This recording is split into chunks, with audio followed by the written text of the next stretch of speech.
Hello folks, welcome to another episode of Feast Your Peepers. Now today folks, I'm going to do a little change to the usual formula. I'm not going to be showcasing any collection today. This is going to be a little segment that I've thought upon, and I'm going to call it Stories from the Sofa. Yes, just me sitting here on my ass talking to you about my experiences with certain movies that we all love and hold dear. And I'm just going to, pass on some stories of my first time experiences of seeing some of these movies.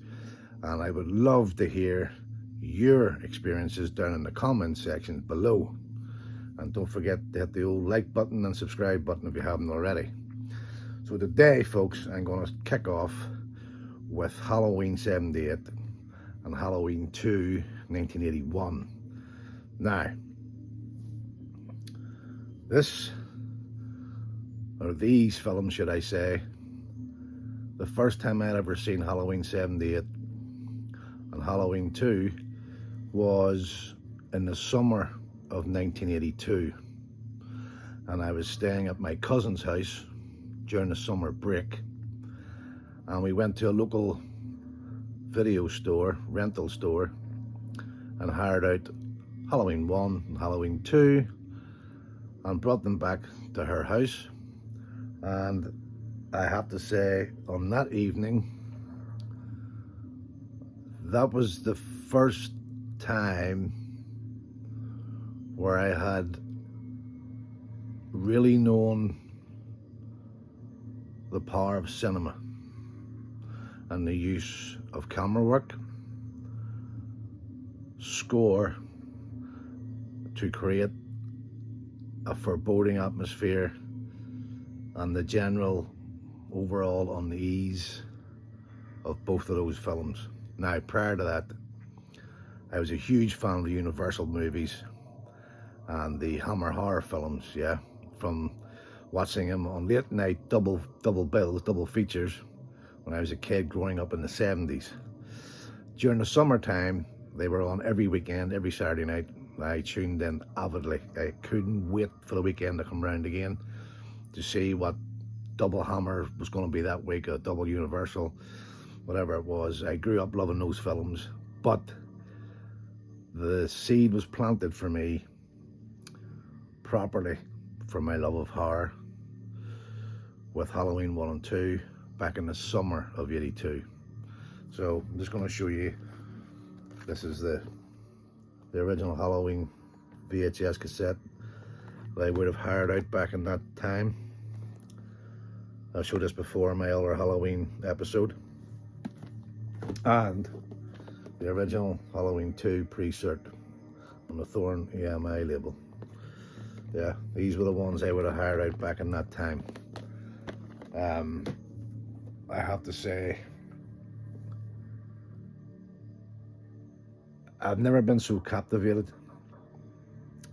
The only other time relating to being engrossed in something to that degree probably would have been seeing Star Wars or The Empire Strikes Back in the cinema. Yeah, that was mind-blowing. And the first Superman, of course, 1978.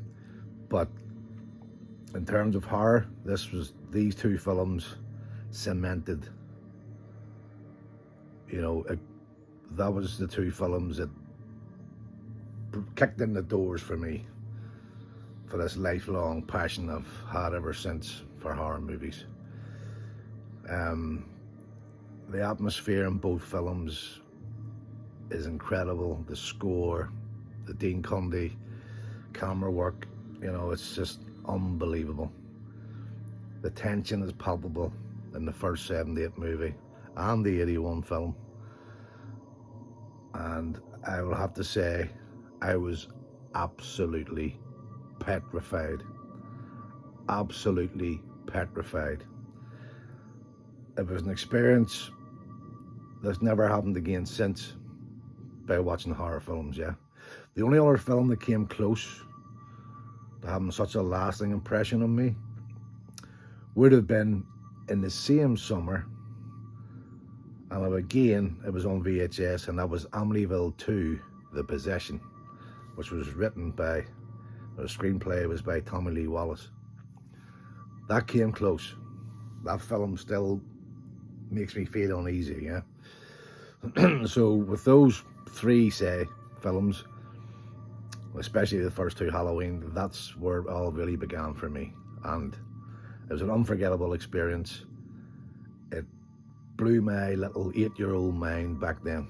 Now, seeing those films when you're 8 years of age, you know, kids are like sponges, yeah, and they've got a really wild imagination.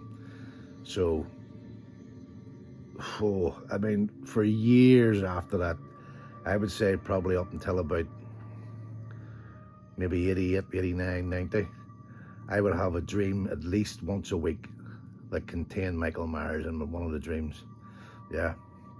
Sometimes not in a scary capacity, but other times, most times, it was a petrifying situation within the dream.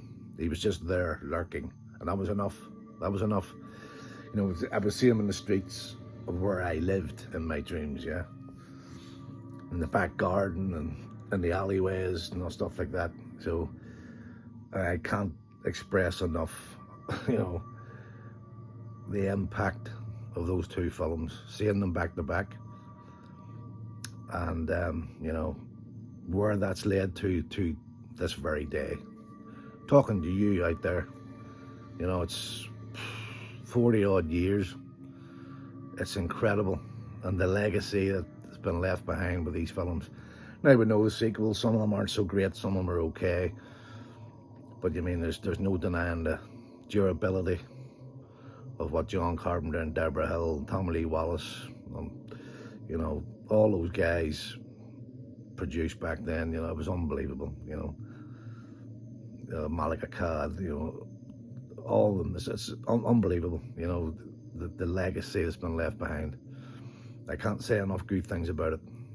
And I have to say, it's not often I get starstruck, yeah, because I used to work in an industry that I dealt with a lot of big musical acts, heavy metal bands, punk bands, yeah. You're talking like top-notch, big bands. So that became the norm for me, yeah. And to me, people are just people. Doesn't matter what their occupation is. They're just people. But on meeting Nick Castle the other week over in Manchester, I kind of felt the jitters that I haven't felt that in years, yeah. But I couldn't believe me. That's Nick Castle sitting there. I'm about to meet Nick Castle. That was a guy, you know, that scared the living shit out of me for years after seeing those films, originally in 1982. So with that, I shall leave you. I hope you enjoyed this little rant. Me, you know, prattling on about my nostalgic days. So, as always, don't be a dick out there. I shall see you again very soon, and I might do another little on the sofa episode. So stay cool, stay spooky, don't be an arsehole, and I shall see you again very soon, folks. See you soon. Bye.